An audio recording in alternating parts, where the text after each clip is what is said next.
Hi అండి. Long వీడియోలో ఈ బ్లౌజ్ కటింగ్ చూపించాను. అయితే మనకి మగ్గం వర్క్ బ్లౌజ్ బయట కొన్న బ్లౌజ్ తీసుకొచ్చారు. హ్యాండ్స్ మాత్రం శారీలో వచ్చిన బ్లౌజ్ పీస్ ఉంటుంది కదా, దాంట్లో ఉన్న హ్యాండ్స్ వేయమన్నారు. అదే ఇదనమాట. అది కాకుండా రెడీమేడ్లో తీసుకున్న బ్లౌజ్ పీస్లో ఉన్న హ్యాండ్ దగ్గర ఉన్న బార్డర్ వచ్చేసి శారీలోంచి కట్ చేసిన బ్లౌజ్ పీస్ ఉంటుంది కదా, దాని కింద వేయాలంట. ఎంత హెవీగా ఉందంటే, ఎంత భయం వేసిందంటే సూదులు ఇరుగుతాయేమో అని. పోతే పోనీ సూదులు ఇరిగినా మళ్ళీ కొనుక్కోవచ్చు. మిషన్ పాడైపోతుందండి. సూదులు ఎక్కువ ఇరిగితే మిషన్ అనేది పాడైపోతుంది అనమాట. రీసెంట్గా ఒక వీడియో చూశాను యూట్యూబ్లో.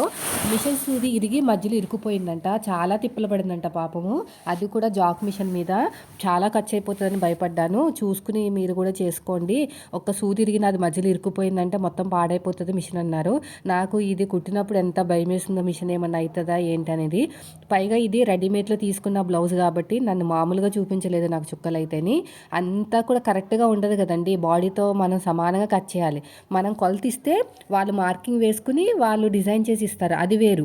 ఇది ఏంటంటే ఇష్టం వచ్చినట్టు వేసేస్తారు. మనమేమో వాళ్ళ బాడీకి తగ్గట్టు అడ్జస్ట్మెంట్ చేసి కుట్టాలి.